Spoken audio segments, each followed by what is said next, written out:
Coming into the preseason, the Pittsburgh Steelers had one giant looming question. The question of, is their season over because of one position group, one group of guys, one player in particular, if we're going to be honest, in Broderick Jones? Can the Pittsburgh Steelers overcome the glaring hole within their offense? And it is not wide receiver two, it was the offensive line. Can they not have bad snaps? Can they play decent football? Can they stop a starting group in the Jacksonville Jaguars? Is Broderick Jones going to let everybody past him and Mason Rudolph is screwed? And the Pittsburgh Steelers are so thankful that they didn't put Aaron Rodgers out there, and it's going to be an instant showing of, this is why you don't start your 41-year-old quarterback in the preseason, because your backup just got his ass kicked by whoever on the defensive line, by anybody, because the whole group stinks.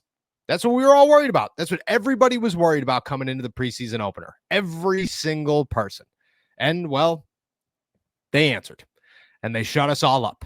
Every single one of us. The Pittsburgh Steelers allowed one sack, and it was not on the offensive line throughout the entire game, and the first half in particular. And Mason Rudolph hitting the turf that one time took 15 seconds, and the Pittsburgh Steelers had all day to get open, and they could not. And it was not on the offensive line for giving up a sack, but Mason Rudolph for not escaping the pocket and running or throwing the ball away, but to hold on to it too long.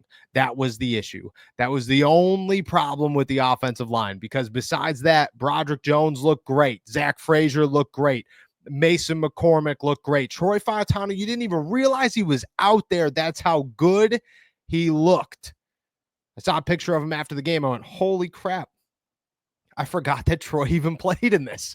That's how good the offensive line was. Spencer Anderson comes in and plays guard at first. Then he moves to tackle. You don't see any hiccups at all, which means that the Pittsburgh Steelers not only have a swing tackle, but a developing swing guard that you feel pretty confident about if need be at any point this season. And the Steelers have one pretty old veteran in Isaac Seumalo, who gets banged up, as all veterans do, and a couple of guys who have dealt with injuries for the last couple of years in Mason McCormick, Troy Fautanu, and Broderick Jones. You're going, yeah, well, at least you have a backup that's pretty good at this, and that looks pretty good throughout the preseason, or at least in the preseason opener.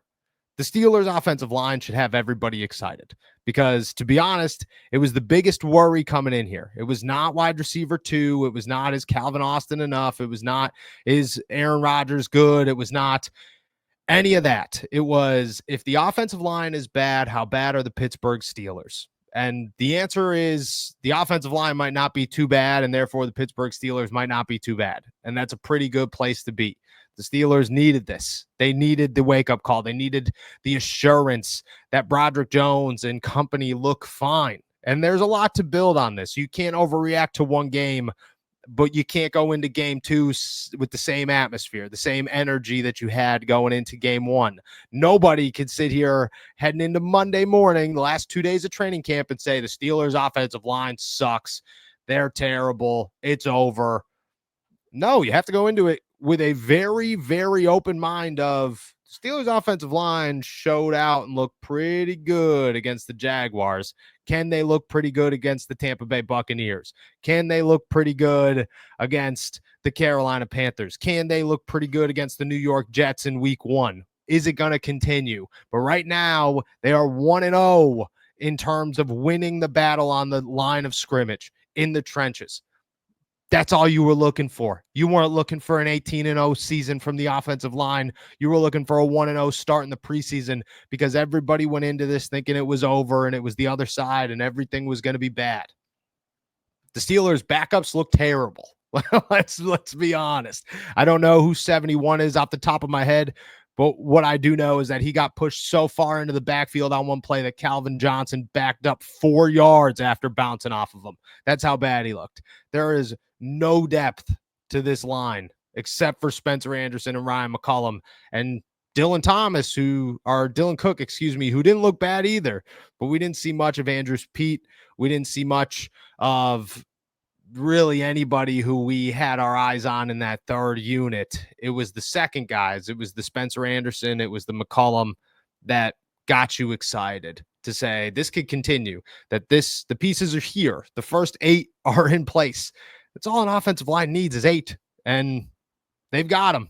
You got to feel pretty good. Again, it could all go away against Tampa Bay Buccaneers, but for right now, first reaction to the Pittsburgh Steelers and their offensive line is not a bad showing and a surprising game by Broderick Jones and company. And I keep saying Broderick Jones and company because that's where the biggest question was Broderick Jones.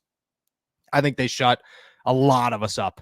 And heading into the next one, heading into Tampa Bay or Pittsburgh against Tampa Bay, you just have to look at it and say, we'll see what happens. But they look pretty good last week.